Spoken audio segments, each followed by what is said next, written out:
Get ready with me while I answer questions from GPT. I know that sounds so crazy. I haven't seen anybody else do this yet. Doesn't mean that it hasn't been done. I thought it would be super fun to do so y'all can get to know me a little bit more. So I'm gonna use my phone, my old phone that is literally shattered. I think all I'm gonna say is ask me questions to get to know me better.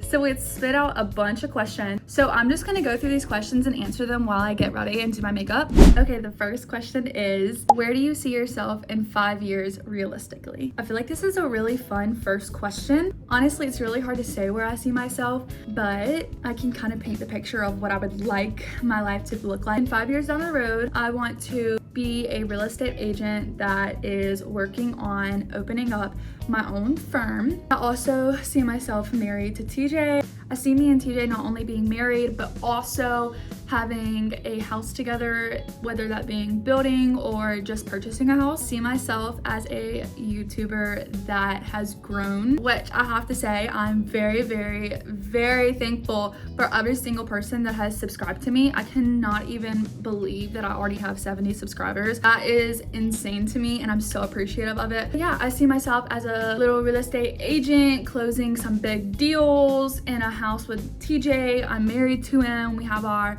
precious baby Brewer with us, our puppy, by the way. Puppy, not kid. That's where I see my future. I really hope that it's just somewhere like really close to that. But if it's not, I'm okay with that too. I really don't know what the future's gonna hold. Like, there's so many different things that can happen. Yeah, that was kind of a long answer. The next question is, what's something you're proud of that you don't talk about much? Honestly, I really wanna say myself. I'm not trying to sound like self-conceited or like boastful at all. Honestly, just a few months ago, I would have never in a million years said myself, but I've worked so hard on self-improvement and like my mental health. I'm really, really proud of myself and how far I came in that journey. And it's not something I talk about often at all, if I ever even do talk about it. Honestly, the most I've ever talked about it was with my therapist. Went from such a negative space to creating such a positive space. Have overcome so many things, so many obstacles in my life. I have worked so hard figuring those things out, the why behind it, the reason it makes me feel the way I do, the reason I fear things. Like, it really took so much time to really figure out like myself. I'm gonna say myself, but in the most not boastful way ever. No way, shape, or form trying to say that like I'm bragging about myself. I'm not at all. It's a journey that I hope every single person takes the time to take. Seriously will change your life. Next question is, do you recharge by being alone or being around people? This is a really fun question. Honestly, my answer is both. It really just depends on where I'm at energy wise. If I'm like completely burnt out from the week and I'm super tired, like can't even like hold a conversation without like basically shutting down, then I'm going to prefer to recharge completely by myself. Usually that would consist of me taking a really long bath, just soaking, maybe watching a YouTube video, getting off my phone, laying in bed with my heating pad and just relaxing. Also, I love white noise, so I would definitely have white noise on in the background. So that would be like my ideal like recharge if I just had a super long week and didn't even have the energy to like hold a conversation. If it was just like a lighter recharge, like I don't feel super burnt out and like I haven't had like a really long week, then my recharge would be just spending time with TJ, catching up with him and just talking about our week and how things are going for both of us. That would be like my ideal recharge for if I haven't had a super long week. So yeah, the next question is, what's your ideal day from morning to night? So basically my like ideal day would be me waking up. TJ doesn't have work. I give Brewer his morning snuggles, which we do every morning, but still it's ideal. I would just kind of roll out of bed after maybe checking some notifications, maybe scrolling on TikTok for a little bit, whatever it is, just kind of slowly getting up. And I would go fix me my cup of coffee because it's my favorite part of my morning. From there, it would definitely be like a slow day with no task at all. Like there is nothing on the books to do. Literally just taking the day step by step with whatever the heck me and TJ want to do. At the end of the night, like I would want to take a very long, soaking, relaxing bath with some candles lit and some bath salt, bubble bath, like bubbles everywhere, and then just chilling out and maybe watching a movie. And that is my absolute ideal day. Like I just love that because me and TJ, like right now, our schedules do not line up at all. We see each other, but like not really, not as much as people would think we see each other with like living together, because when he gets off of work, I go to work. I'm already at work actually. Whenever I get off work, like I'm super tired, I'm ready to wind down and get in bed. The other day that we kind of see each other is Sunday, Monday, and Tuesday, but just nighttime, because he'll be at work all day and then gets off work, I'll be home because I'm off those days. I'm not even off Sunday. I literally work Sunday. I work during the morning on Sundays, so like when I get off of work, I get to see him because he doesn't work Sundays. Our schedules really just do not line up, so like we don't ever really like get quality time together. My ideal day would be just quality time with TJ and no plans. There's nothing that has to be done. Doing whatever we want to do. That would be ideal. The next question is, are you more plan everything or figure it out as we go? That is so funny because I'm absolutely a plan everything. I never ever figure it out as I go.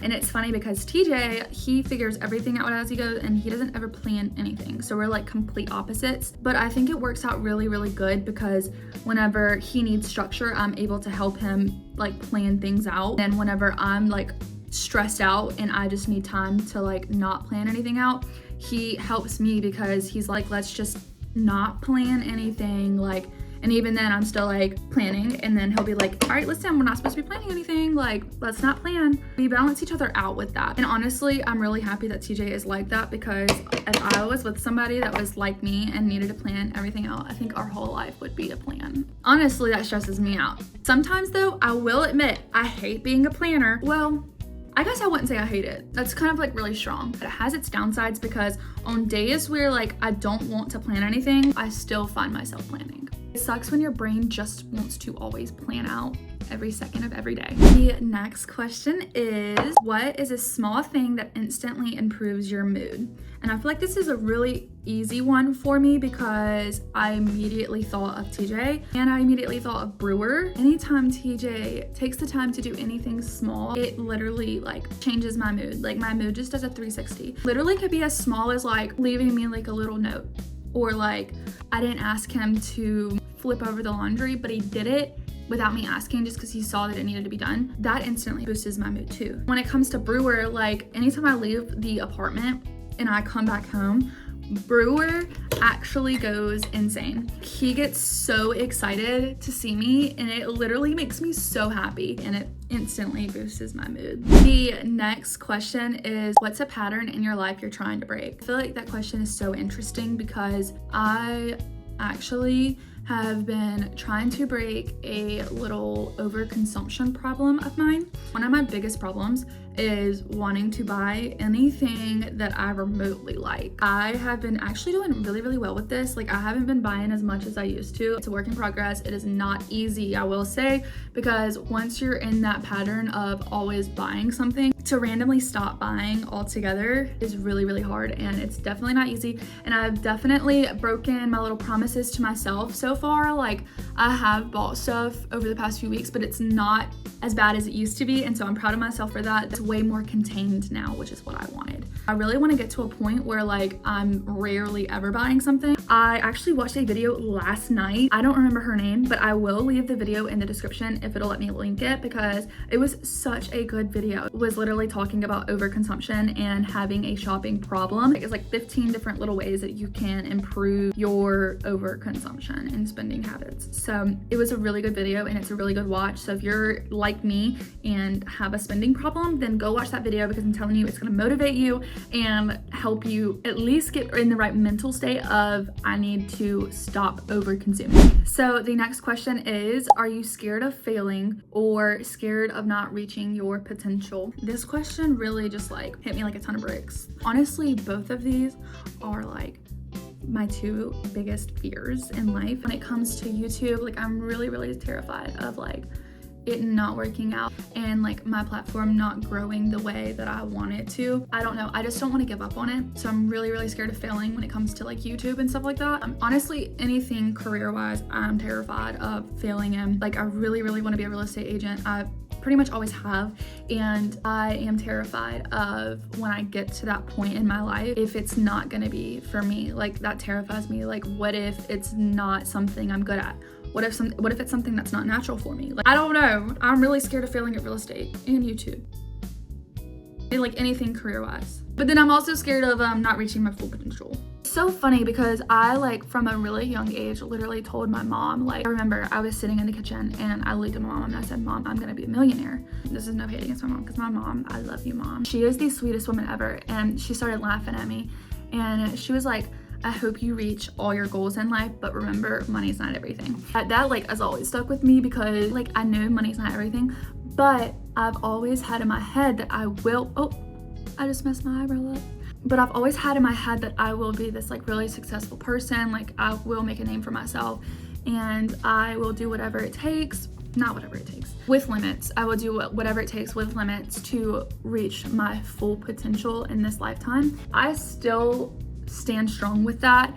I am very confident in myself that I will be very successful in this lifetime, but at the same time there is always that doubt in the back of my head telling me, what if you're not? It's like one of my biggest self-doubts because I'm genuinely terrified of it. It's like weird because I'm so scared of it, but at the same time I'm so confident in myself that I will reach it. Like I will reach that goal. I will reach the goal of being successful in my own way. My mom has also taught me a lesson that not only is money not everything, but everyone has a different understanding of success. She told me, she was like, you need to ask yourself what your version of being successful is. Let's move on to the next question. I feel like that one was really, really long. What kind of life would make younger you proud? So funny because during all of my self-reflection and trying to figure out myself, I had realized so many things. I used to drive by the apartment complex that I live in now. I remember I would just tell myself like, you're gonna live there one day.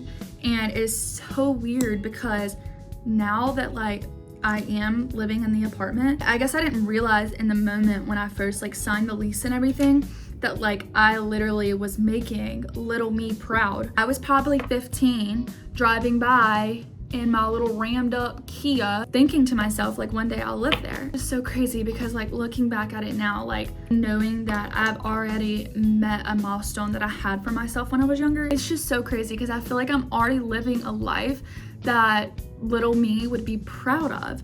Even when it comes to like posting on YouTube, it's something I always wanted to do. And like little me would be so proud of myself now for taking that step and doing something I wanted to do. I feel like I'm already making little me proud and I feel like I'm just going to continue to make little me proud and reach all those goals that I wanted to when I was younger. So the last question that I'm going to answer on this video is, what's one truth about yourself you've recently accepted? I felt like this was a good question to end on. One truth about me that I've recently accepted is my time management skills. They suck. No other word for it. My time management sucks. I've recently had to accept it because I was actually in my last therapy session with my therapist and literally was like ranting to her about my time management. I was like, I don't know how to fix it. Like, it is so bad. I'm late everywhere I go and like I know I have somewhere to be and I make mental notes that I need to be leaving right now or I need to be putting my shoes on right now. I need to be walking out the door. But yeah, I'm over here picking up my apartment or doing something that is so not necessary. It stresses me out when I'm late. Like, I don't like being late. I don't like feeling rushed. I hate the feeling of it. So why do I do this to myself almost every single day? She helped me realize in that session, I do have ADHD. Let me mention that I have ADHD and that does impact it quite a lot. But she helped me realize that it's just the way my brain works. I cannot hate on myself and be so negative about myself over something that I genuinely can't control. Like, I know I have somewhere to be, but my brain has to complete this task before I can leave. Even though sometimes I hate it, I'm learning to accept it. It does come with a lot of understanding it for one, and for two, figuring out ways that can help me manage it better. One of the biggest things that has helped me is timers. So like now I'll like set a timer. Like if I know I have somewhere to be in 30 minutes, I'm gonna set a timer for 15. And I know I have 15 minutes to do all the tasks that I need to get done. And when that 15 minutes goes up, I'm gonna set one more timer for 2 minutes and I can finish any last thing I have to do in those 2 minutes. After that timer goes off, I'm done. I walk out the door. Everything else can wait. I need to leave. It really has been helping like me manage my time and manage how I'm getting things done. Okay, my makeup is all done. Honestly, I think this is one of my favorite videos I've made so far. Like, this was so fun and it was so like real. Like, I did not hold anything back. I shared every single answer honestly and truthfully. If y'all are interested in me making another video like similar or like answering more questions, I am more than willing to, because I genuinely really enjoyed making this and I feel like it was super fun. A great way for y'all to get to know me a little bit more. Thank you so much for watching this video. I hope you have a very blessed week and I will see you in the next one. Bye guys.